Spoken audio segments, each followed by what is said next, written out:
Hello student, আশা করি তোমরা সবাই ভালো আছো।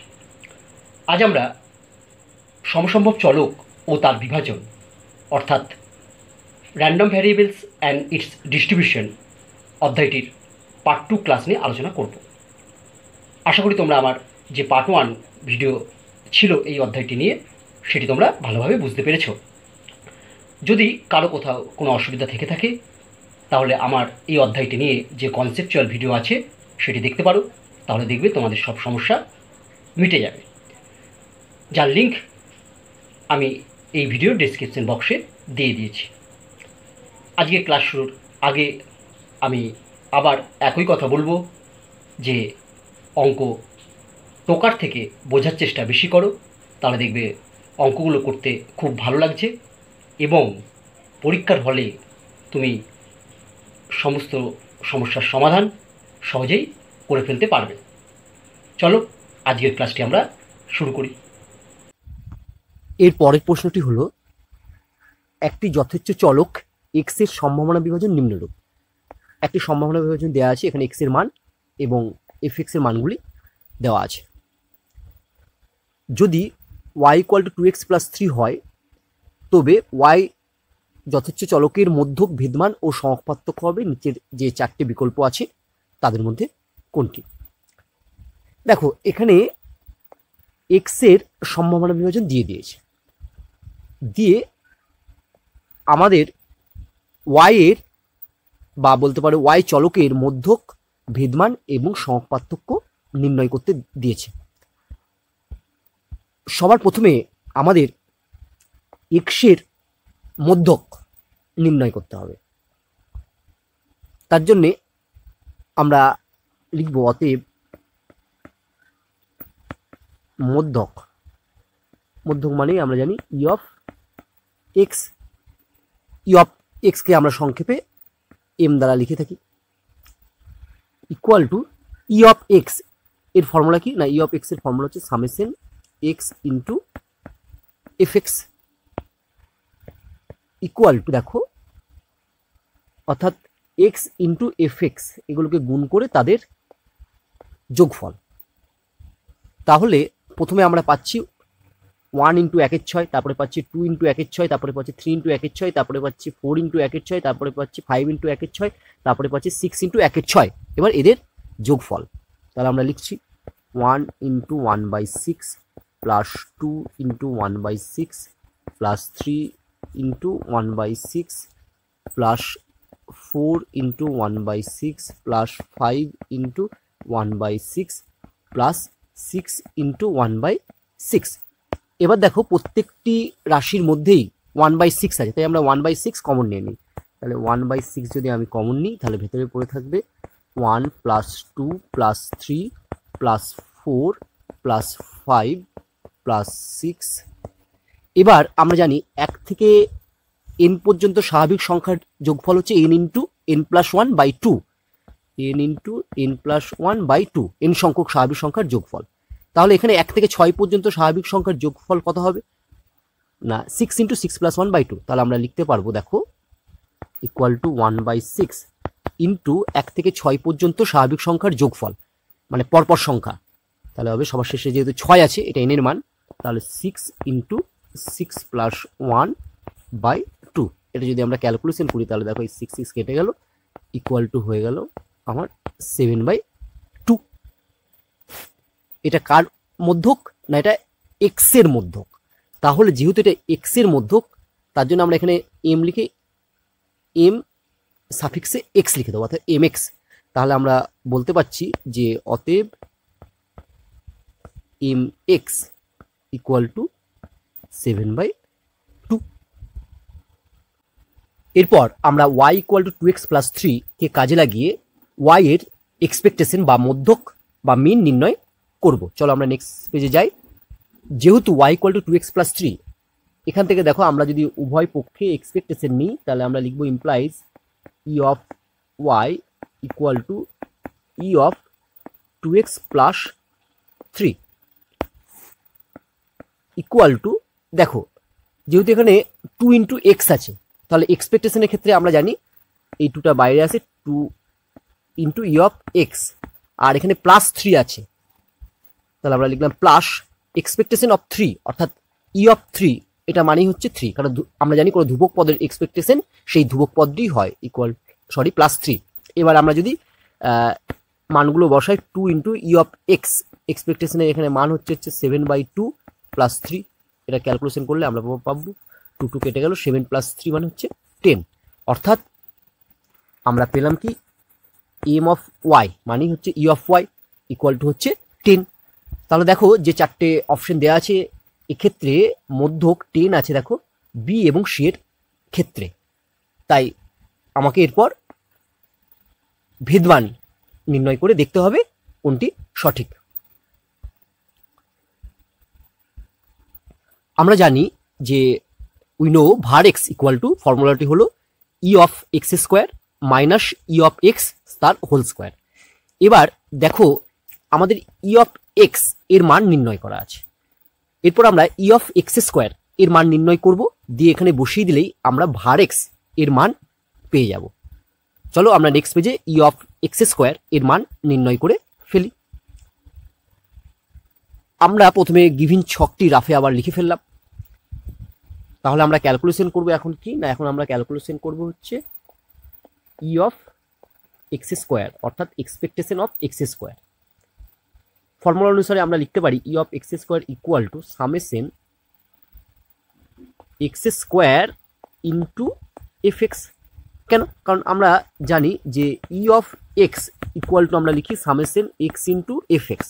দেখো এখানে এক্স ছিল বলে আমরা এখানে এক্স লিখেছি, যেহেতু এখানে এক্স স্কোয়ার আছে তাই আমরা E of x square equal to লিখবো summation x square into f x. এবার আমরা যদি মানগুলো বসাই তাহলে কি হবে দেখো, নেক্সট লাইনে আমরা লিখতে পাচ্ছি ইকুয়াল টু, দেখো এক্স স্কোয়ার তাহলে প্রথমে 1 আছে, তাহলে লিখবো 1 স্কোয়ার ইন্টু এফ এক্স, 1 জন্য এফ এক্স এর মান হচ্ছে 1/6, তাহলে আমরা লিখবো 1 স্কোয়ার ইন্টু 1/6 প্লাস এক্স এর পরের মানটি হচ্ছে 2, তাই আমরা লিখবো 2 স্কোয়ার ইন্টু 1/6, তাহলে প্লাস 2 স্কোয়ার ইন্টু 1/6, তারপরে আমরা লিখতে পারবো 3 square into 1/6 plus 4 square into 1/6 plus 5 square into 1/6 plus 6 square into 1/6। এবার দেখো সবার মধ্যে যেহেতু 1/6 আছে তাই আমরা 1/6টি কমন নিলাম, তাহলে ইন্টু দিয়ে ভেতরে পড়ে থাকবে 1 square plus 2 square plus 3 square plus 4 square plus 5 square plus 6 square. আমরা জানি প্রথম n সংখ্যক স্বাভাবিক সংখ্যার বর্গের সমষ্টি কি না n into n plus 1 2n plus 1/6। তাহলে এখানে আমাদের বলেছে প্রথম 6টি সংখ্যার বর্গের সমষ্টি, তাহলে এখানে n এর মান 6 বসিয়ে দিলেই আমরা প্রথম 6টি সংখ্যার বর্গের সমষ্টি পেয়ে যাব। তাহলে দেখো আমরা নেক্সট লাইনে আমরা লিখতে পারবো কি না equal to 1/6 into 6 into 6 plus 1 into n into n plus 1, তারপর 2n প্লাস 1 মানে 6 2 গুণ করলে হবে 12 প্লাস 1/6। ঠিক আছে, আমি ফর্মুলাটা রাফে লিখে দিই একবার না, n into n plus 1 2n plus 1/6। এটা যদি আমরা ক্যালকুলেশন করি দেখো কত পাচ্ছি, এই 6 কেটে গেল, ইকুয়াল টু হচ্ছে এখানে 7 আর 13 7 13 91/6। ঠিক আছে, এরপর আমরা var অফ এক্স নির্ণয় করব। নেক্সট পেজে আমরা প্রথমেই লিখব যে যেহেতু var of X equal to E of x square minus E of x তার হোল স্কোয়ার ইকুয়াল টু আমরা ই অফ এক্স স্কোয়ার এর মান পেলাম হচ্ছে 91/6 মাইনাস ই অফ এক্স এর মান পেয়েছি 7/2, তাহলে আমরা লিখবো মাইনাস 7/2 তার হোল স্কোয়ার। এবার এটাকে আমরা সিম্পলিফিকেশন করব, তোমরা তোমাদের মতো ক্যালকুলেশন করবে। দেখো আমি আমার মতো ক্যালকুলেশন করে পেলাম 35/2, তাহলে আমরা var এক্স এর মান পেয়ে গেলাম। এবার আমরা var ওয়াই নির্ণয় করব। চলো আবার নেক্সট পেজে যাই। আমাদের যে সম্পর্কটি দেওয়া আছে সেটি আমরা লিখে ফেললাম, যেহেতু y equal to 2x plus 3 উভয় পক্ষে আমরা ভ্যারিয়েন্স নিয়ে নিলাম, তাহলে var of y equal to var of 2x plus 3। এবার আমরা জানি যে ভ্যারিয়েন্সের ক্ষেত্রে x চলরাশির সঙ্গে যে সংখ্যাটি গুণ থাকে সেটি স্কোয়ার হিসাবে বাইরে বেরোয়, অর্থাৎ নেক্সট লাইনে আমরা লিখবো ইকুয়াল টু, এখানে যেহেতু 2 আছে তাই আমরা লিখবো 2 square into var x. Plus আবার আমরা জানি যে ধ্রুবক পদের ভ্যারিয়েন্সের মান হয় 0, যেহেতু এখানে 3 ধ্রুবক পদ, তাই var of 3 এর মান হবে হচ্ছে 0, ইকুয়াল টু 2 স্কোয়ার মানে 4 ইন্টু var x এর মান আমরা পেয়েছি হচ্ছে 35/12, বসিয়ে দিলাম। এবার এটা ক্যালকুলেশন করব। তাহলে দেখো ক্যালকুলেশন করলে আমরা পাচ্ছি প্রায় 11.67। এরপর আমরা HD অফ y নির্ণয় করব, খুব সহজ, কারণ অতএব HD অফ y মানেই হচ্ছে plus root over var of y, অর্থাৎ ভ্যারিয়েন্স পেয়ে গেলেই তার রুট করে দিলেই SD বা স্ট্যান্ডার্ড ডিভিয়েশন এর মান সহজে নির্ণয় করা যায়। মনে রাখবে যে স্ট্যান্ডার্ড ডিভিয়েশন সর্বদা হচ্ছে পজিটিভ, তার জন্য আগে প্লাস চিহ্নটি দেওয়া হয়েছে, ইকুয়াল টু প্লাস রুট 11.67, অর্থাৎ var y এর মানটি বসিয়ে দিলাম। এবার যেহেতু তোমরা পরীক্ষার হলে ক্যালকুলেটর ব্যবহার করতে পারবে না, তাই দেখো এই রুট 11.67 খুব সহজে কিভাবে নির্ণয় করবে। দেখো আমি জানি যে 4 স্কোয়ার মানে হচ্ছে 16, সেটা 11-এর বেশি, তাই এটা নেওয়া যাবে না, অর্থাৎ 4 হবে না। আবার দেখো 3 স্কোয়ার মানেই হচ্ছে 9, যেটা 11-এর থেকে কম, তাহলে 3 স্কোয়ার 9, 4 স্কোয়ার 16, তাহলে 11.67 এর মানটি 3 এবং 4-এর মাঝে হবে, তাই আমরা ইকুয়াল টু দিয়ে লিখবো 3.4, মানে 3.3-এর বেশি সামথিং, হ্যাঁ, এটা 3.4 হবে প্রায়। তাহলে দেখি আমাদের সঠিক উত্তর কোনটি। চলো আমরা একেবারে প্রথম পেজে চলে যাই। যে তাহলে আমরা দেখতে পাচ্ছি যে মধ্যকের মান হচ্ছে 10, ভেদমানের মান হচ্ছে 11.67 আর সমকপার্থক্যের মান হচ্ছে 3.4। তাহলে আমার সঠিক উত্তর হচ্ছে সি। এবার আমরা এই সমস্যাটি আদার মেথড পদ্ধতিতে সমাধান করব। দেখো এক্স এর যে সম্ভাবনা বিভাজন ছকটি দেওয়া আছে, সেই ছকটিকে আমি প্রথমে পরিবর্তন করব ওয়াই এর সম্ভাবনা বিভাজন ছকে। যেহেতু এখানে Y equal to 2x plus 3 দেওয়া আছে, এই 2x প্লাস 3 অর্থাৎ y equal to 2x plus 3কে কাজে লাগিয়ে এই এক্স এর সম্ভাবনা বিভাজন ছকটি আমি ওয়াই এর সম্ভাবনা বিভাজন ছকে পরিবর্তন করব। তাহলে প্রথমে আমরা একটি ছক টেনে ফেলি। এরপর আমি ওয়াই লিখলাম, তার নিচে লিখলাম এফ অফ ওয়াই। তোমরা আগে জেনেছো যে এফ এক্স এর মানগুলি যা থাকে এফ ওয়াই এর মানগুলিও সেম থাকে। তাহলে আমরা এক্ষেত্রে এফ ওয়াই এর মান সবার 1/6 লিখে নেব।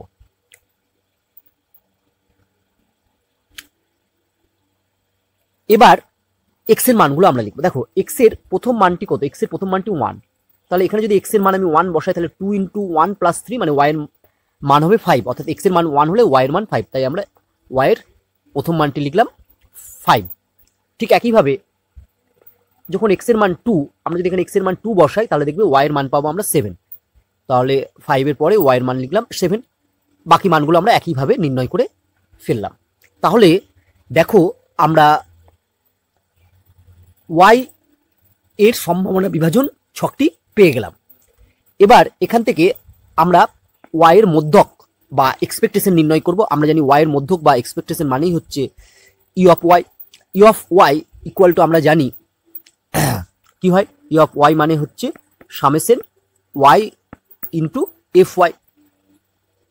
অর্থাৎ এক্ষেত্রে আমরা একেবারে লিখব যে 5 × 1/6 plus 7 × 1/6 plus 9 × 1/6 plus 11 × 1/6 plus 13 × 1/6 plus 15 × 1/6। যেহেতু সবার মধ্যে 1/6 আছে, তাহলে আমরা 1/6টি কমন নিতে পারবো। তাহলে যদি আমরা একেবারে লিখতে চাই, তাহলে আমরা এরকম লিখতে পারি, দেখো 1/6 into 5 plus 7 plus 9 plus 11 plus 13 plus 15। আশা করি এটা বুঝতে পারলে, একটু স্টেপ জাম্প করা হলো। এটাকে আমরা এবার সিম্পলিফিকেশন করব। দেখো তাহলে আমরা পাবো হচ্ছে 60/6 ইকুয়াল টু 10। তোমাদের অনেকের মনে প্রশ্ন জাগে যে কিছু অঙ্ক একটু বড় বড় হয়, বড় অঙ্কগুলোর করার ক্ষেত্রে তোমাদের অনীহা দেখা যায়, কিন্তু না, অনীহা করলে হবে না। কারণ বড় অঙ্ক করতে গেলে তার মাঝে মাঝে ছোট ছোট এমন স্টেপ থাকে, সেক্ষেত্রে ছোট অঙ্কগুলি খুব ভালোভাবে শেখা হয়ে যায়। তাহলে পরীক্ষার হলে সহজেই প্রতিটি প্রশ্নের উত্তর দেওয়া যায়। এরপর আমরা ভেদমান নির্ণয় করার জন্য অতএব ই অফ ওয়াই স্কোয়ার এর মান নির্ণয় করব। আমরা জানি ই অফ ওয়াই স্কোয়ার মানে summation Y square into F of Y. অর্থাৎ এক্ষেত্রে আমরা তাহলে কি লিখবো? এক্ষেত্রে আমরা লিখবো 5 square into 1/6 plus 7 square into 1/6 plus 9 square into 1/6 plus করে করে বাকিগুলো একইভাবে আমরা লিখবো। এবার দেখো প্রত্যেকটি টার্মের ক্ষেত্রে লেখার পর আমরা দেখতে পারবো যে 1/6 আছে। তাহলে আমরা যদি 1/6টি কমন নিয়ে লিখি তাহলে আমরা কি লিখতে পারবো না equal to 1/6 into 5 square plus 7 square plus 9 square plus 11 square plus 13 তার স্কোয়ার প্লাস 15 তার স্কোয়ার। এটাকে এবার আমরা সিম্পলিফিকেশন করব। সিম্পলিফিকেশন তোমরা তোমাদের মতো করবে, দেখবে এর মান পাবো আমরা 670/6। তাহলে আমরা ই অফ ওয়াই স্কোয়ারের মান পেয়ে গেলাম 670/6। চলো এরপর আমরা নেক্সট পেজে যাই। তাহলে আমরা দেখো অতএব ভার অফ ওয়াই ইকুয়াল টু লিখতে পারবো E of Y square minus E of Y তার হোল স্কোয়ার। এবার এদের মানগুলো বসিয়ে দেবো। ই অফ ওয়াই স্কোয়ারের মান হচ্ছে 670/6 মাইনাস ই অফ ওয়াই এর মান হচ্ছে 10 তার স্কোয়ার। এটাকে আমরা এবার সিম্পলিফিকেশন করবো। সিম্পলিফিকেশন করলে আমরা পেলাম দেখো 35/3। 35/3 মানেই হচ্ছে 11.67। অতএব এবার আমরা এইচডি অফ ওয়াই বার করবো। এইচডি অফ ওয়াই মানেই আমরা জানি হচ্ছে প্লাস রুট ওভার ভার ওয়াই প্লাস রুট ওভার ভার ওয়াই এর ভ্যালু বসালাম 11.67, এটা মানে হচ্ছে 3.4। তাহলে আমাদের দেখো এক্ষেত্রেও সঠিক উত্তর কোনটি হলো? এক্ষেত্রেও আমাদের সঠিক উত্তর হলো সি। এরপর 20 দাগের প্রশ্নটি হলো, মনে করো দুটি স্বাধীন যথেচ্ছ চলক এক্স ও ওয়াই এর ভেদমান যথাক্রমে কে এবং 2। যদি Z equal to 3y minus x এর ভেদমান 25 হয় তবে কে ইকুয়াল টু কত হবে? অর্থাৎ প্রশ্নটি ভালো করে পড়বে। তাহলে দেখো প্রশ্নটিতে বলা আছে যে এক্স ও ওয়াই স্বাধীন মানে ইন্ডিপেন্ডেন্ট। আবার বলে দেওয়া আছে ভার এক্স ইকুয়াল টু হচ্ছে কে আর ভার ওয়াই ইকুয়াল টু হচ্ছে 2।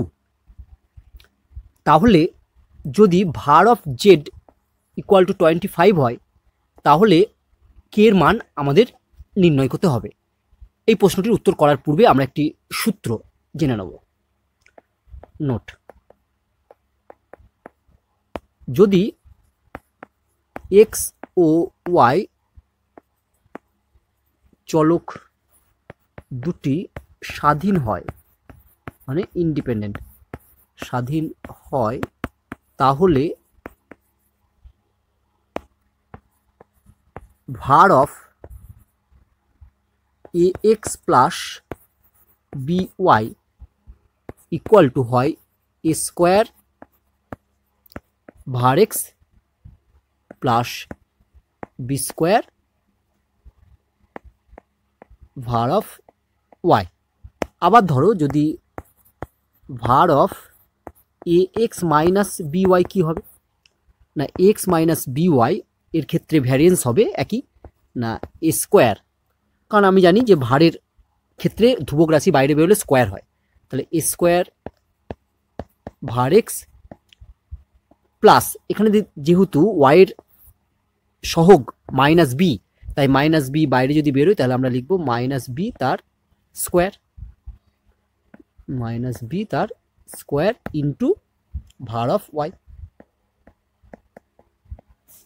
ইকুয়াল টু দেখো পাবো আমরা এ square var x plus minus B তার স্কোয়ার মানে বি স্কোয়ার ভার ওয়াই। অর্থাৎ আমরা এখানে দেখতে পেলাম যে ভার অফ এক্স প্লাস বি এর মান যা ভার অফ এক্স মাইনাস বি এর মানও তাই। চলো এবার আমরা এই প্রশ্নটির উত্তর করি। দেখো এখানে বলে দেওয়া আছে যে ভার অফ এক্স ইকুয়াল টু কে কমা ভার অফ ওয়াই এর মান বলে দেওয়া আছে 2 আর ভার অফ জেড এর মান বলা আছে 25। তাহলে দেখো অতএব জেড ইকুয়াল টু আছে কত 3y মাইনাস এক্স। আচ্ছা আমি প্রথমে জেড ইকুয়াল টু লিখে ফেলি। জেড ইকুয়াল টু হচ্ছে 3y minus x. This implies আমি যদি উভয় পক্ষে ভ্যারিয়েন্স নিই তাহলে লিখব ভার অফ জেড ইকুয়াল টু ভার of 3y minus x. This implies আমরা লিখতে পারবো দেখো ভার অফ জেড এর মান কত না ভার অফ জেড এর মান দেখো প্রশ্নে বলা যাচ্ছে 25 ইকুয়াল টু, এটা সূত্র অনুসারে হবে 3 square var of Y plus এক্সের সহগ এখানে -1, তাই আমরা লিখতে পারি -1 তার square var of x. This implies 25 equal to 9। দেখো var অফ ওয়াই এর মান হচ্ছে 2, তাহলে 9 ইন্টু 2 প্লাস -1 তার স্কোয়ার মানে হচ্ছে 1 ইন্টু var অফ এক্স এর মান হচ্ছে কে। দিস ইমপ্লাইজ এখান থেকে দেখো আমরা কে ইকুয়াল টু পাবো 25 - 18। তোমরা তোমাদের মতো এবার ক্যালকুলেশন করো। 25 - 18 মানে হচ্ছে 7। তাহলে আমার সঠিক উত্তর কোনটি? তাহলে আমার সঠিক উত্তর হলো ডি। এরপর আমরা 21 দাগের সমস্যাটি নিয়ে আলোচনা করব। একটি যথেচ্ছ চলক এক্স এর ক্ষেত্রে দেওয়া আছে মধ্যক 10, অর্থাৎ মধ্যক মানে E of X equal to হচ্ছে 10, var x equal to 25, y equal to X minus B এর মধ্যক 0 ও ভেদমান 1, অর্থাৎ দেওয়া আছে E of Y equal to 0 এবং var of Y equal to 1। তাহলে এ এবং বি এর মানগুলো আমাদের নির্ণয় করতে হবে। আমরা প্রথমে যে মানগুলো দেওয়া আছে সেগুলো লিখে ফেলি। প্রথমেই দেওয়া আছে E of X equal two 10, তারপর দেওয়া আছে var x ইকুয়াল টু 25, তারপর দেওয়া আছে E of Y equal to 0 এবং var of Y equal to 1। এবার যে সম্পর্কটি দেওয়া আছে এখানে y equal to X minus B, এটা আমরা প্রথমে লিখে ফেলি যেহেতু y equal to X minus B. এরপর আমরা এক্ষেত্রে উভয় পক্ষে প্রথমে ভ্যারিয়েন্স নেব। এখানে দেখো এক্সপেকটেশনও ছিল, কিন্তু আমি উভয় পক্ষে প্রথমে এক্সপেকটেশন নেব না। যখনই কোনো অঙ্কে দেখবে ভ্যারিয়েন্স এবং এক্সপেকটেশন উভয় থাকবে এবং এ ও বি এর যে কোনো রাশির মান তোমাকে নির্ণয় করতে বলেছে, সেক্ষেত্রে তুমি সর্বদা ভ্যারিয়েন্স নেবে। কেন ভ্যারিয়েন্স নেবে না? আমরা জানি ভ্যারিয়েন্সের ক্ষেত্রে ধ্রুবক পদের মান 0 হয়। তাই দেখবে যে সম্পর্কটি দেওয়া থাকবে সেখান থেকে তুমি যদি প্রথমে ভ্যারিয়েন্স নাও, তাহলে এ ও বি এর মধ্যে যে কোনো একটি রাশির মান তুমি প্রথমেই পেয়ে যাবে। তাহলে আমরা প্রথমে উভয় পক্ষে ভার নিই। ভার মানে আমরা লিখতে পারবো var of Y equal to var of X minus B. This implies, দেখো var অফ ওয়াই এর মান দেওয়া আছে কত? 1, তাহলে আমরা লিখে ফেললাম 1 equal to var of X minus B. আমরা কীভাবে ক্যালকুলেট করতে হয় জানি, যেহেতু এক্সের সঙ্গে এ আছে, অর্থাৎ এক্সের সহগ এ, এই এ যদি ভ্যারিয়েন্সের বাইরে বেরোয় তাহলে সেটা স্কোয়ার হয়ে যায়। তাহলে আমরা লিখবো এ স্কোয়ার var এক্স প্লাস, আমরা জানি ধ্রুবক পদের ভ্যারিয়েন্সের মান 0 হয়, প্লাস হচ্ছে 0। This implies 1 equal to A square into var of x. দেখো var অফ এক্সের মান দেওয়া আছে 25। এখান থেকে আমরা লিখতে পারবো this implies A square equal two 1/25। This implies A equal to আমরা লিখতে পারবো 1/5। এবার দেখো যে অপশনগুলো আছে সেখানে দেখো একমাত্র বি এর দাগে এই এ ইকুয়াল টু 1/5 আছে, আর কোথাও নেই। তাই এক্ষেত্রে আমার সঠিক উত্তর হলো বি। কিন্তু আমরা এক্ষেত্রে বি এর মান কিভাবে নির্ণয় করবো সেটাও দেখে রাখি। দেখো আবার যেহেতু Y equal to A of X minus B, আমি যদি ওয়াই পক্ষে এবার এক্সপেকটেশন নিই তাহলে আমরা লিখবো E of Y equal to E of A x minus B. This implies, দেখো ই অফ ওয়াই এর মান হচ্ছে 0, তাহলে 0। এক্সপেকটেশনের ক্ষেত্রে যদি কোনো চলের সঙ্গে ধ্রুবক পদ থাকে সেটা বাইরে বেরিয়ে যায়, তাহলে এ বাইরে বেরিয়ে গেল, ই অফ এক্স মাইনাস ধ্রুবক পদের এক্সপেকটেশন সে ধ্রুবক পদই হয়, তাহলে মাইনাস ই অফ মাইনাস সেই ধ্রুবক পদটাই হবে বি লিখে দিই, কারণ ই অফ বি মানে আমরা পরে বি লিখতে পারবো, তাই একবারেই লিখে দিলাম বি। কারণ ধ্রুবক পদের ক্ষেত্রে যেহেতু এখানে বি আছে তাহলে E of B equal to আমরা লিখতে পারবো বি, একবারে লিখলাম। এবার যদি আমরা মান বসাই তাহলে পাবো 0 ইকুয়াল টু এর মান কত না, এর মান হচ্ছে 1/5 ইন্টু ই অফ এক্স এর মান হচ্ছে কত 10 ইন্টু 10 মাইনাস বি। দেখবে এখান থেকে ক্যালকুলেশন করলে আমরা পাবো বি ইকুয়াল টু 2। তাহলে এক্ষেত্রে আমার সঠিক উত্তর হচ্ছে বি। এরপর আমরা 23 দাগের প্রশ্নটি নিয়ে আলোচনা করব। একটি যথেচ্ছ চলক এক্স এর সম্ভাবনা বিভাজন নিম্নরূপ। এখানে এক্স এর একটি সম্ভাবনা বিভাজন দেওয়া আছে, অর্থাৎ এক্স এর মান এবং পি অফ এক্স এর মানগুলো দেওয়া আছে। তাহলে আমাদের P of x greater equal to 2 এর মান নির্ণয় করতে হবে। অর্থাৎ সম্ভাবনা চলক এক্স এর মান যদি গ্রেটার ইকুয়াল টু 2 হয় তাহলে তার প্রবাবিলিটি কত সেটা আমাদের নির্ণয় করতে হবে। আমরা জানি যে summation P of X equal to 1, অর্থাৎ সম্ভাবনা বিভাজন ছকে প্রবাবিলিটির যে মানগুলো দেয়া থাকে তাদের যোগফল হয় 1। তাহলে দেখো summation P of X equal to হচ্ছে 1। তাহলে দেখো এখান থেকে লিখতে পারি দিস ইমপ্লাইজ, তাহলে এগুলো যদি সব যোগ করি তাহলে কত হবে দেখো না, আমরা যদি যোগ করি দেখো 0.1, 0.2 আর 0.3 এই তিনটেকে যদি যোগ করা হয় তাহলে 0.6, তাহলে আমরা লিখে দিচ্ছি হচ্ছে 0.6 প্লাস কে 2k আর 3k এইগুলো যদি আমরা যোগ করি তাহলে পাবো হচ্ছে 6k equal to 1। This implies 6k equal to 1 minus 0.6। এবার তোমরা তোমাদের মতো ক্যালকুলেশন করবে, তাহলে দেখো এখানে আমরা পাচ্ছি 6k equal to 0.4, this implies K equal to পাবো দেখবে 4/60, কারণ 0.4 মানে 4/10, তাহলে আমরা পেলাম 4/60। এটা যদি কাটাকাটি করি 4 15 60, this implies K equal to 1/15। তাহলে আমাদের দেখো P of x greater equal to 2 এর মান নির্ণয় করতে দিয়েছে। অতএব P of x greater equal to 2 এর মান, দেখো এক্স এর মান 2 বা 2 এর থেকে বড় কে কে আছে, এক্স এর মান 2 বা 2 এর থেকে বড় আছে 2 আর 3। তাহলে এর পরের লাইন আমরা লিখব equal to P of X equal to হচ্ছে 2, তাহলে এক্স এর মান একবার আমি 2 নেব আর একবার নেব 3, সেটা মাঝে plus P of X equal two 3 equal to আমরা লিখবো দেখো P of X equal to 2 মানে বোঝায় যখন এক্স এর মান 2 তখন প্রবাবিলিটির মান কত। দেখো যখন এক্স এর মান 2 তখন প্রবাবিলিটির মান হচ্ছে 0.3, তাহলে P of X equal to 2 এর জন্য লিখলাম 0.3 plus P of X equal two 3, অর্থাৎ এক্স এর মান যখন 3 তখন প্রবাবিলিটির মান হচ্ছে 3k।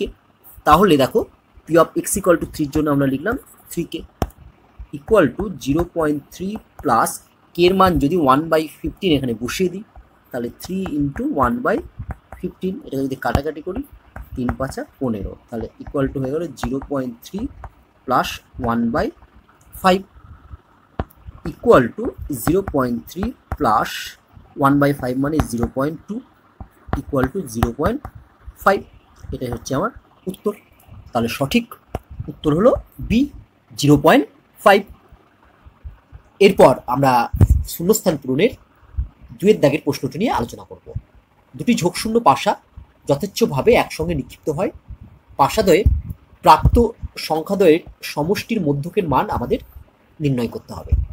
তাহলে দুটি ঝোঁকশূন্য পাশা কিন্তু একসঙ্গে আমরা ছুঁড়েছি। আমরা প্রথমে ধরে নেব যে ধরি এক সমসম্বর চলক দ্বারা একটি পাশা থেকে প্রাপ্ত সংখ্যা প্রকাশিত হয়, অর্থাৎ আমরা যদি একটি পাশাকে নিক্ষেপ করি তাহলে যে মানটি পাবো সেটি এক্স চলক দ্বারা প্রকাশিত হয়ে থাকে। তাহলে এবার আমরা একটি ছক অঙ্কন করে ফেলি, যেখানে আমরা প্রথমে লিখব এক্স, তারপরে নিচে লিখব প্রবাবিলিটি অফ এক্স মানে পি অফ এক্স। এবার দেখো একটি ছক্কা চাললে কি কি পড়তে পারে, একটি ছক্কা চাললে 1 থেকে 6 এর মধ্যে যে কোনো একটি সংখ্যা পড়তে পারে। ধরো এক্স এর মান প্রথমে 1, অর্থাৎ একটি ছক্কা চাললে প্রথমে 1 পড়লো, তাহলে 1 পড়ার সম্ভাবনা কত? যেহেতু একটি ছক্কা চাললে মোট কটা বিন্দু হতে পারে 6টা, অর্থাৎ 1 থেকে 6 এর মধ্যে যে কোনো একটা পড়তে পারে, তাহলে একটি ছক্কা চাললে নমুনা দেশে 6খানা পয়েন্ট হতে পারে। তাহলে আমরা 6 লিখলাম, নিচে উপরে কত লিখব না 1 পড়ার ঘটনা কটা হবে না একবারই পড়বে, তাহলে 1/6। তাহলে এক্স এর মান 1 হলে পি অফ এক্স হবে 1/6। আবার যদি এক্স এর মান 2 হয়, অর্থাৎ ছক্কায় 2 পড়ে, তাহলে 2 পড়ার সম্ভাবনাও হবে একইভাবে 1/6। 3 পড়লে তার সম্ভাবনা হবে 1/6, একইভাবে 4 পড়লেও হবে সম্ভাবনা 1/6। যদি এক্স এর মান 5 হয়, অর্থাৎ লুডোর ছক্কায় 5 পড়ে, তাহলে তারও সম্ভাবনা হবে 1/6। আবার 6 পড়লে তারও সম্ভাবনা হবে 1/6। এইবার আমরা এই এক্স এর এক্সপেকটেশন নির্ণয় করব, অর্থাৎ প্রতিটি পাশায় গড় মান বা মধ্যক হচ্ছে E of X equal two কত হবে। দেখো আমরা জানি ই অফ এক্স মানে কি না, ই অফ এক্স মানে x into P of x, অর্থাৎ ই অফ এক্স মানে প্রথমে 1 into 1/6, 2 into 1/6, 3 into 1/6, 4 into 1/6, 5 into 1/6, 6 into 1/6 গুণ করার পর এদের যোগফল। অর্থাৎ আমরা যদি 1/6টা কমন নিই তাহলে পাবো, দেখো 1/6 into 1 plus 2 plus 3 plus 4 plus 5 plus 6 equal to 1/6 into, আমরা জানি 1 থেকে 6 পর্যন্ত সংখ্যাগুলোর যোগফল মানে হচ্ছে 6 ইন্টু 6 প্লাস 1/2। এখানে 6 কেটে গেল, তাহলে আমার থাকলো গিয়ে ইকুয়াল টু হচ্ছে 7/2। অর্থাৎ একটি পাশা চাললে তার এক্সপেকটেশন হবে 7/2। এবার দেখো প্রশ্নে বলা ছিল আমরা দুটো যোগশূন্য পাশা একসঙ্গে নিক্ষেপ করেছি। চলো নেক্সট পেজে যাই। তাহলে আমরা লিখতে পারবো যে অতএব দুটি পাশার সমষ্টির গড় বা মধ্যক equal to 2 into E of x. তাহলে এদের মানগুলো যদি বসাই equal to 2 into E of x এর মান হচ্ছে 7/2, তাহলে ইকুয়াল টু 7। তাহলে আমার অ্যান্সার হলো 7। চলো আমরা এবার দেখে ফেলি সঠিক অ্যান্সার কোনটি। তাহলে এক্ষেত্রে সঠিক উত্তর হলো আমার সি, 7। এরপর শূন্যস্থান পূরণের 4 দাগের প্রশ্নটি নিয়ে আলোচনা করব। প্রশ্নটি হলো একটি ছক্কার একবার নিক্ষেপ থেকে মধ্যক ড্যাশ হবে যখন এন মানের স্কোর এন স্কোয়ার টাকা প্রাইজ মূল্য দ্বারা প্রকাশিত হয়। এই প্রশ্নটি ভালো করে বুঝবে। একটি ছক্কা নিক্ষেপ করলে যদি এক্স এক সমসম্ভব চলক হয়ে থাকে তাহলে তার মান এখানে কত হবে। দেখো একটি ছক্কা তুমি যদি চালো তাহলে 1 2 3 4 5 6 এগুলোর মধ্যে একটা পড়বে, যে কোনো একটা। এবার বলছে যখন এন মান পড়বে, অর্থাৎ ছক্কায় যদি এন পড়ে তাহলে তোমাকে এন স্কোয়ার প্রাইজ মূল্য দ্বারা পুরস্কৃত করা হবে। অর্থাৎ যদি এন এর মান 1 হয় তাহলে তখন এক্স এর মান হবে কত, 1 স্কোয়ার। যদি এন এর মান 2 হয় এক্স এর মান হবে 2 স্কোয়ার। এন এর মান 3 হলে এক্স এর মান হবে 3 স্কোয়ার। এইভাবে হবে। আশা করি বিষয়টি কি বলতে চাইলাম সেটা বুঝতে পারলে। অর্থাৎ বলছে যে তুমি লুডো ছক্কা চাললে, সেই চালার পর তুমি দেখলে যে সেটা এন পড়েছে। যদি এন পড়ে তাহলে এন স্কোয়ার টাকা প্রাইজ মূল্য দ্বারা পুরস্কৃত করা হবে। অর্থাৎ তাহলে লুডোর ছক্কা 1 থেকে 6 এর মধ্যে যে কোনো একটা পড়তে পারে। যদি 6 পড়ে তাহলে 6 স্কোয়ার প্রাইজ মূল্য দেওয়া হবে, 3 পড়লে 3 স্কোয়ার প্রাইজ মূল্য দেওয়া হবে।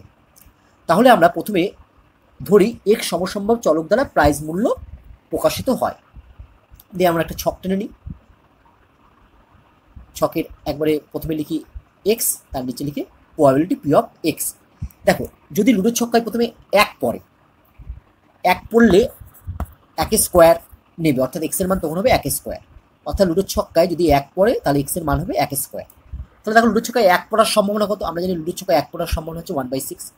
আবার লুডোর ছক্কায় যদি তোমার 2 পড়ে তাহলে নেবে কত, 2 স্কোয়ার নেবে এক্স এর মান।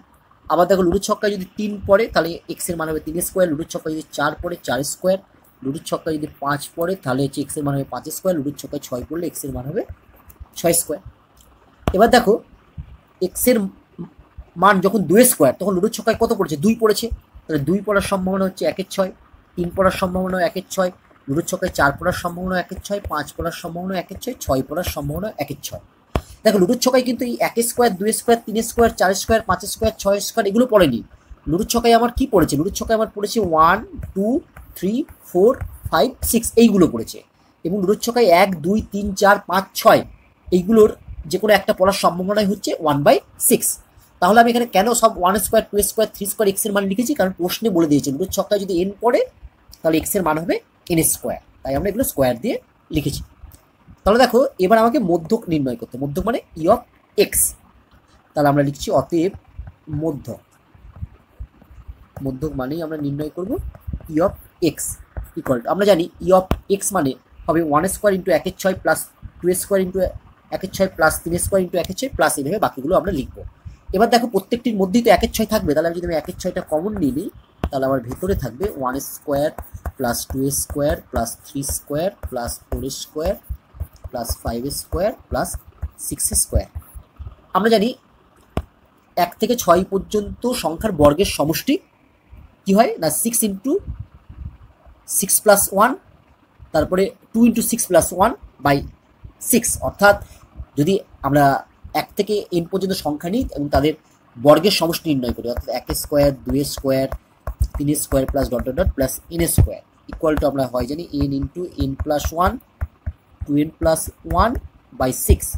এখানে যেহেতু আমার 1 থেকে 6 অবধি আছে, তাই এখানে n এর মান আমরা 6 বসিয়ে 1 থেকে 6 পর্যন্ত সংখ্যার বর্গের সমষ্টি সহজেই নির্ণয় করতে পারবো। চলো তাহলে আমরা এবার ক্যালকুলেশন করে ফেলি। তাহলে দেখো আমরা লিখছি ইকুয়াল টু 1/6 ইন্টু, এখানে লিখতে পারবো 6 ইন্টু 6 প্লাস 1 ইন্টু 2 ইন্টু 6 মানে 12 প্লাস 1 বাই 6। তাহলে এখানে আমার দেখো 6 আর 6 কেটে গেল, উপরে এখানে 6 প্লাস 1 মানে 7 আর 12 প্লাস 1 মানে 13। তাহলে আমরা 7 13 91 বাই আমরা পেয়ে যাচ্ছি 6। এটাকে যদি আমরা ভাগ করি তাহলে দেখো পাবো 6 15 90 ইন্টু 6 কে 6, তারপরে আমরা পাবো 6 6 36 6 6 36 এরকম পাবো। অর্থাৎ ইকুয়াল টু আমরা লিখতে পারবো 15.17। তাহলে দেখো এক্ষেত্রে আমার সঠিক উত্তর হচ্ছে বি, 15.17। এরপর রিজনিংয়ের 2 প্রশ্নটি নিয়ে আলোচনা করব। প্রশ্নটি হলো বিবৃতি 1 এ বলছে মনে করো x, y দুটি স্বাধীন যথেচ্ছ চলক, যদি ভার x ইকুয়াল টু 4 হয়, ভার y ইকুয়াল টু 1 হয়, তবে ভার of x plus y equal to 5 হবে।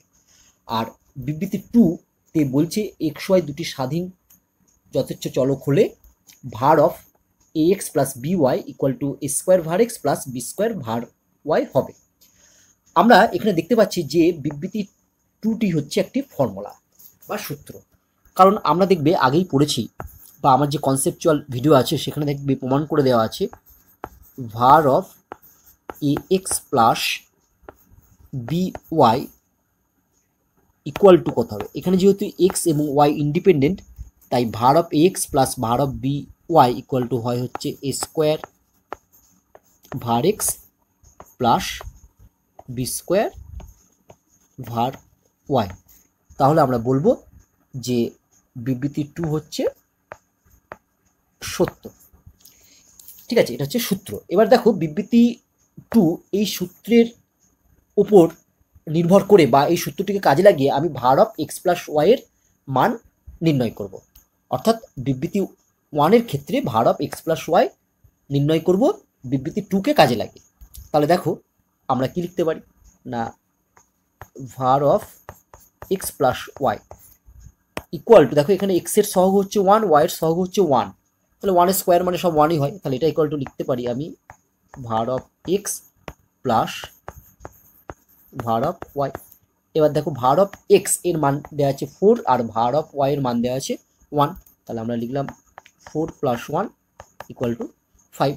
দেখো বিবৃতি 1 এ var of X plus Y equal to 5 দেওয়া আছে, তাহলে বলতে পারি আমরা বিবৃতি 1ও সত্য। কিন্তু বিবৃতি 1টি আমি নির্ণয় করলাম কার সাহায্যে না বিবৃতি 2 এর সাহায্যে। অর্থাৎ বিবৃতি 2 এর যে ফর্মুলা দেওয়া আছে সেটিকে কাজে লাগিয়ে আমি কিন্তু বিবৃতি 1 নির্ণয় করলাম। তাই এক্ষেত্রে সঠিক উত্তর হবে এ, বিবৃতি 1 সঠিক, বিবৃতি 2 সঠিক এবং বিবৃতি 2 বিবৃতি 1 এর সঠিক কারণ। এরপর আমরা কেস বেস টাইপ প্রশ্নের 7 দাগের 1 প্রশ্নটি নিয়ে আলোচনা করব। একটি পাত্রে 7টি সাদা ও 3টি লাল বল আছে। ওই পাত্র থেকে একসঙ্গে 2টি বল তোলা হয়। কোনো বল সাদা না হওয়ার সম্ভাবনা নিচের যে 4টে বিকল্প আছে তার মধ্যে কোনটি হবে। প্রথমে আমরা ধরে নিই যে ধরি নমুনাদেশ এস। এবার তোমরা বলো তো এই যে নমুনাদেশ এস বলতে কি বোঝায়। দেখো ওই পাত্রের মধ্যে টোটাল বল কটা আছে, ওই পাত্রের মধ্যে টোটাল বল আছে 7 + 3 মানে হচ্ছে 10টা। আমাকে কি বলেছে অঙ্কে না ওই পাত্র থেকে একসঙ্গে কটা বল তুলতে হবে, 2টো বল তুলতে হবে। তাহলে ওই পাত্রে টোটাল বল আছে 10টা, এই 10টি বল থেকে 2টি বল তোলার ঘটনা হচ্ছে এস। অর্থাৎ এখানে ওই পাত্র থেকে দুটি বল তোলার ঘটনা হচ্ছে এস। অর্থাৎ আবার বলি যে ওই পাত্রে মোট যতগুলো বল আছে, এখানে যেমন 10টি বল আছে, ওই 10টি বল থেকে দুটি বল তোলার ঘটনা হচ্ছে এস। তাহলে আমরা ওটাকে কি বলি না, নমুনাদেশ ধরে থাকি। বা তুমি এটাও লিখতে পারো যে ধরি ওই পাত্র থেকে একসঙ্গে দুটি বল তোলার ঘটনা হচ্ছে এস। এরপর আমরা লিখব এবং দেখো কি উত্তর চেয়েছে না, উত্তর চেয়েছে কোনো বল সাদা না হওয়ার সম্ভাবনা। তাহলে আমরা ধরে নেব যে কোনো বল সাদা না হওয়ার ঘটনা হচ্ছে এ, এবং কোনো বল সাদা না হওয়ার ঘটনা হচ্ছে এ। তাহলে আমরা প্রথমে এন অফ এস এর মান নির্ণয় করব। তাহলে অতএব এন অফ এস মানে বোঝায় 10টা বল থেকে একসঙ্গে দুটি বল তোলা যায় কত প্রকারে। তাহলে এন এস ইকুয়াল টু হবে 10টা বল থেকে দুটি বল তোলা যায় 10c2 প্রকারে। 10c2 খুব সহজে ক্যালকুলেট করতে গেলে তোমরা কি করবে, নিচে যেহেতু 2 আছে তাই ওপরে 10 আছে, তাহলে ওপরে 10 আছে, 10 থেকে শুরু করবে, 10 × 9 গিয়ে থেমে যাবে। কেন 10 × 9 আমি দুটো সংখ্যা লিখবো, মানে 10 তার থেকে 1 কম 9, আর নিচে 2 আছে বলে নিচে লিখবো হচ্ছে 2 ফ্যাক্টোরিয়াল। এটাকে যদি আমরা সিম্পলিফাই করি তাহলে দেখো কত হবে, 10 × 9 2 ফ্যাক্টোরিয়াল মানে হচ্ছে 2। এবার কাটাকাটি করলে 2 5 10 ইকুয়াল টু 5 9 45। তাহলে এন এর মান হচ্ছে 45। অতএব এন অফ এ, দেখো এন অফ এ মানে কোনো বল সাদা না হওয়ার ঘটনা। আমরা ওই পাত্র থেকে দুটো বল তুলেছিলাম, তাহলে দুটো বলের কোনোটি সাদা হবে না, তার মানে দুটো বলই কি লাল এসছে। বলেছে যে কোনো বল সাদা না হওয়ার সম্ভাবনা, তাহলে আমরা ওই পাত্র থেকে দুটি বল তুলেছিলাম, দুটি বলের যদি কোনোটি সাদা না হয় তাহলে বল দুটি কি, তাহলে বল দুটি লাল। তাহলে লাল বল কটা আছে, 3টে। তাহলে 3টে লাল বল থেকে দুটো লাল বল তোলা যায় কত প্রকারে না, 3টে লাল বল থেকে দুটো লাল বল তোলা যায় 3c2 প্রকারে। তাহলে N of A equal to আমরা লিখব 3c2। একইভাবে যদি আমরা ক্যালকুলেশন করি, দেখো নিচে 2 আছে, মানে উপরে দুটো সংখ্যার গুণফল লিখব। প্রথমে লিখব 3 ইন্টু তার 3-এর থেকে 1 কম কত 2, আর নিচে 2 আছে বলে 2 ফ্যাক্টোরিয়াল, বা তোমরা যেভাবে 3c2 ক্যালকুলেশন শিখেছো সেইভাবেও ক্যালকুলেশন করতে পারো। ইকুয়াল টু 3 × 2 2 ফ্যাক্টোরিয়াল মানে 2। এবার দেখো এই 2 আর 2 কেটে গেল, ইকুয়াল টু হচ্ছে 3। তাহলে অতএব পি এ, অতএব পি অফ এ অর্থাৎ প্রবাবিলিটি অফ এ হচ্ছে N of A by N of S. এদের মানগুলো যদি আমরা বসাই, ইকুয়াল টু হচ্ছে এন অফ এ এর মান হচ্ছে 3, এন অফ এস এর মান হচ্ছে 45। এটা যদি আমরা সিম্পলিফিকেশন করি তাহলে পাবো আমরা ইকুয়াল টু 1/15, কারণ 3 × 45। তাহলে এটাই হচ্ছে আমার অ্যান্সার। তাহলে দেখি সঠিক উত্তর কোনটি। তাহলে এক্ষেত্রে সঠিক উত্তর আমার হলো হচ্ছে বি। এরপর আমরা কেস বেস টাইপ প্রশ্নের 7-2 প্রশ্নটি নিয়ে আলোচনা করব। প্রশ্নটি হলো, একটি পাত্রে 7টি সাদা ও 3টি লাল বল আছে। ওই পাত্র থেকে একসঙ্গে দুটি বল তোলা হয়, একটি সাদা এবং একটি লাল বল পাওয়ার সম্ভাবনা কত হবে আমাদের নির্ণয় করতে হবে। দেখো এর আগের অঙ্কটির সঙ্গে এই অঙ্কটি সেম, শুধু উত্তরটি আলাদা চাওয়া হয়েছে। এখানে উত্তরটি চাওয়া হয়েছে একটি সাদা এবং একটি লাল বল পাওয়ার সম্ভাবনা। তাহলে আমরা প্রথমে ধরি নমুনাদেশ এস। এখানে নমুনাদেশ এস বলতে কি বোঝানো হয়েছে, দেখো ওই পাত্রে টোটাল বল আছে কটা, 10টা। আমাকে কটি বল তুলতে বলেছে, দুটি বল তুলতে বলেছে। তাহলে 10টি বল থেকে দুটি বল তোলার ঘটনা হলো এস।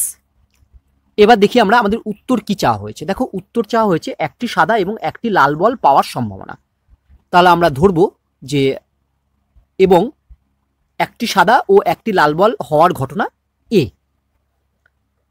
তাহলে অতএব প্রথমে আমরা নির্ণয় করব N of S. N of S equal two হবে 10c2, কারণ আমাকে 10টি বল থেকে দুটি বল তুলতে হবে, 10টি বল থেকে দুটি বল তোলা যায় 10c2 প্রকারে। এবার এটা ক্যালকুলেশন করব। নিচে যেহেতু 2 আছে তাই উপরে আমরা লিখব 10 থেকে শুরু করব, 10 × 1 কম 9, দুটো ফ্যাক্টর লিখলাম কেন, কারণ নিচে 2 আছে বলে। নিচে যদি 3 থাকতো, এখানে যদি 2 না থেকে 3 থাকতো তাহলে লিখতাম 3টে ফ্যাক্টর, 10 × 9, 9 পর আবার 1 কম 8।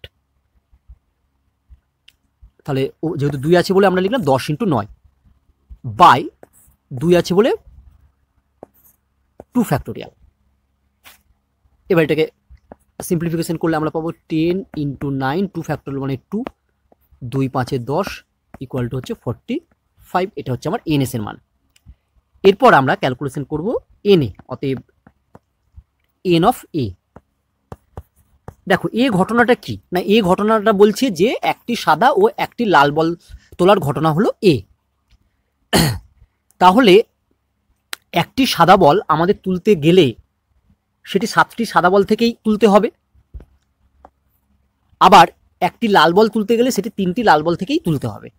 তাহলে একটি সাদা বল তোলা যায় 7C1 প্রকারে, কারণ 7টি সাদা বল আছে, 7টি সাদা বল থেকে একটি সাদা বল তোলা যায় 7C1 প্রকারে।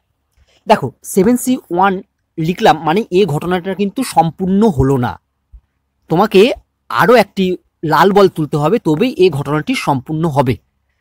যখন এইরকম কেস ঘটবে তার জন্য আমরা মাঝে ইনটু চিহ্ন দেবো। এবার দেখো আরও একটি লাল বল তুলতে হবে, তাহলে লাল বল কটা ছিল, লাল বল ছিল 3টে লাল বল থেকে একটি লাল বল তোলা যায় 3C1 প্রকারে। এটাকে যদি আমরা ক্যালকুলেশন করি তাহলে কত হবে দেখি, 7C1 মানে হচ্ছে 7 ইন্টু 3C1 মানে 3, 3 7 21। অতএব P of A equal to আমরা জানি n of A by N of S equal to n of A এর মান 21, এন অফ এস এর মান 45। এবার যদি আমরা 3 দিয়ে কাটাকাটি করি, 3 7 21, 3 15 45 ইকুয়াল টু 7/15। এটাই হচ্ছে আমার অ্যান্সার। তাহলে সঠিক উত্তর হলো ডি। এরপর আমরা কেস বেস টাইপ প্রশ্নের 7 দাগের 3 প্রশ্নটি নিয়ে আলোচনা করব। একটি পাত্রে 7টি সাদা ও 3টি লাল বল আছে, ওই পাত্র থেকে একসঙ্গে 2টি বল তোলা হয়, প্রত্যাশিত সাদা বলের সংখ্যা কত হবে সেটি আমাদের নির্ণয় করতে হবে। তাহলে আমরা প্রথমেই ধরে নিই যে ধরি এক্স সমসম্ভব চলক দ্বারা সাদা বলের সংখ্যা প্রকাশিত হয়, অর্থাৎ এক্স হচ্ছে একটা সমসম্ভব চলক যার দ্বারা সাদা বলের সংখ্যা প্রকাশিত হয়, কারণ আমাদের নির্ণয় করতে বলেছে প্রত্যাশিত সাদা বলের সংখ্যা। তাহলে আমাদের কি নির্ণয় করতে হবে, তাহলে আমাদের নির্ণয় করতে হবে ই অফ এক্স মানে এক্সপেকটেশন অফ এক্স বা এক্স এর প্রত্যাশা। চলো আমরা একটি টেবিল প্রথমে অঙ্কন করে ফেলি। এবার টেবিলের একেবারে প্রথমে লিখি সমসম্ভব চলক এক্স এবং তার নিচে লিখি পি অফ এক্স, অর্থাৎ এক্স এর সম্ভাবনা।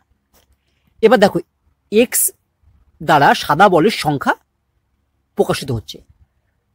পাত্রে টোটাল বল আছে 10টা, সেই 10টা বল থেকে আমাদের 2টি বল তুলতে হবে। তাহলে আমরা যে দুটো বল প্রথমে তুললাম বা যে দুটো বল তুলবো বলতে পারো, এখানে তো দ্বিতীয়বার তুলতে বলেনি, ওই পাত্র থেকে একসঙ্গে 2টি বল তুলতে বলেছে। আমরা ওই পাত্র থেকে যে 2টি বল তুললাম সেই 2টি বল লাল হতে পারে, তখন কি হবে, তখন সাদা বলের সংখ্যা হচ্ছে 0, অর্থাৎ ওই পাত্র থেকে আমরা যে 2টি বল তুললাম সেই 2টি বলই লাল। তাহলে সাদা বল কটা উঠলো, তাহলে তখন সাদা বল একটা উঠলো না। তাহলে তোলা 2টি বল যেহেতু লাল, তাহলে সাদা বলের সংখ্যা তখন কত, তখন সাদা বলের সংখ্যা 0, তাই এক্স এর মান 0 হতে পারে। এক্স 0 মানে যে দুটো বল তুলেছি সেই দুটো বলই লাল উঠেছে, কোনো সাদা বল তাই ওঠেনি, তাই এক্স ইকুয়াল টু 0, অর্থাৎ এক্স ইকুয়াল টু 0 দ্বারা বোঝাচ্ছে যে কোনো সাদা বল উঠেনি, যে দুটো বল তুলেছি সেই দুটো বলই লাল। এবার কোনো সাদা বল না তোলার সম্ভাবনা কত, বা উল্টো করে বললে বোঝা যায় আমরা যে দুটো বল তুলেছি সেই দুটোই লাল, অর্থাৎ 2টি লাল বল তোলার সম্ভাবনা কত সেটা বার করি আমরা। দেখো টোটাল বল আছে 10টা, তাহলে 10টা বল থেকে দুটো বল তোলা যায় 10C2, সেটা আমরা নিচে লিখলাম 10C2। এবার যেহেতু এক্স এর মান 0 মানে আমি একটাও সাদা বল তুলিনি, তাহলে একটাও সাদা বল যেহেতু তুলিনি, আমার সাদা বল একটাও আসেনি, তাহলে দুটোই লাল বল এসছে। তাহলে দুটো লাল বল নেওয়া যায় 3টে লাল বল থেকে 3C2 2 প্রকারে।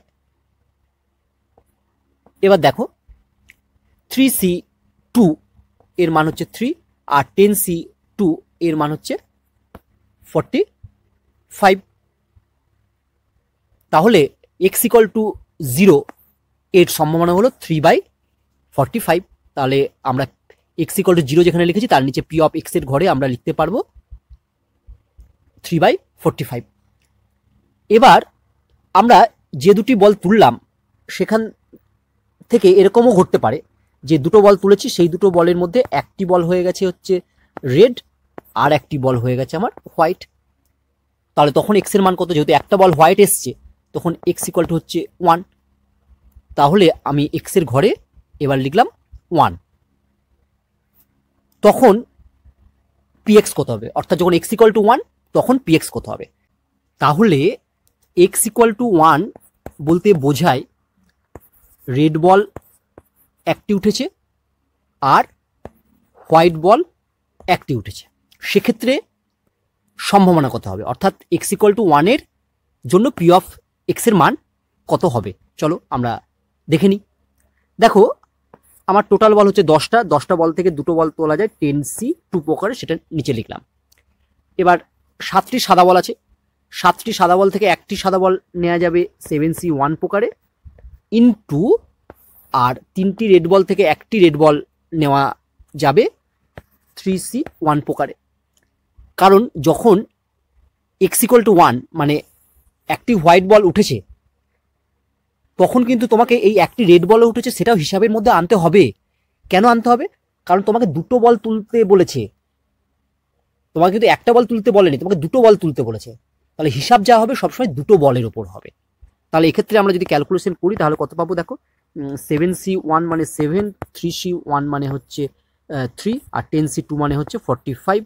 তাহলে আমরা পাবো হচ্ছে 21/45। তাহলে x ইকুয়াল টু 1 এর মান আমরা পেয়ে গেলাম 21/45। তাহলে যেখানে x ইকুয়াল টু 1 লিখেছি আমরা তার নিচে লিখব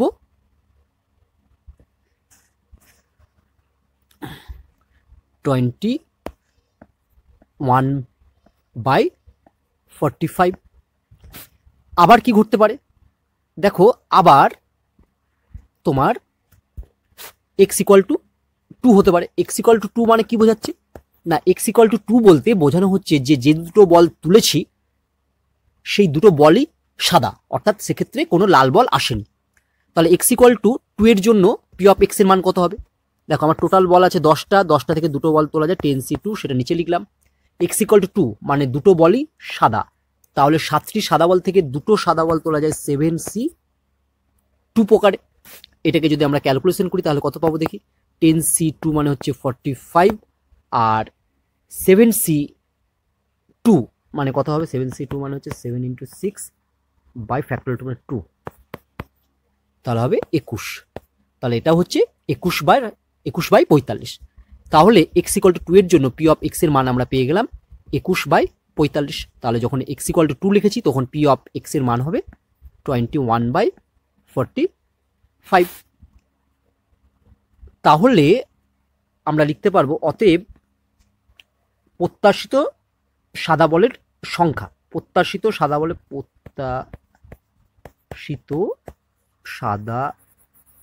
বলের সংখ্যা মানে এই x এর প্রত্যাশা তোমাকে নির্ণয় করতে বলছে। প্রত্যাশিত সাদা বলের সংখ্যা মানে হচ্ছে e of x। e of x মানে আমরা জানি যে এটা মানে হচ্ছে summation x into p of x। তাহলে ইকুয়াল টু আমরা লিখতে পারবো কি? প্রথমে হচ্ছে 0 × 3/45। তাহলে 0 × 3/45 প্লাস তারপরে আমরা লিখবো 1 × 21/45, 1 × 21/45 আর সবশেষে লিখবো হচ্ছে প্লাস 2 × 21/45, 2 × 21/45। এটাকে যদি আমরা ক্যালকুলেশন করি তোমরা তোমাদের মতো সিম্পলিফিকেশন করবে। দেখো এখানে লসাগু হবে কত? না 45 লসাগু হবে। তাহলে উপরে হচ্ছে 0 প্লাস 21 প্লাস 42 ইকুয়াল টু পাবো আমরা দেখবে হচ্ছে 63/45। এবার দেখো 9 দিয়ে যদি কাটাকাটি করি, 5 9 45, 9 দিয়ে 7 9 63, ইকুয়াল টু হচ্ছে 7/5, 7/5 মানে 1.4। তাহলে আমার সঠিক উত্তর হলো সি, 1.4।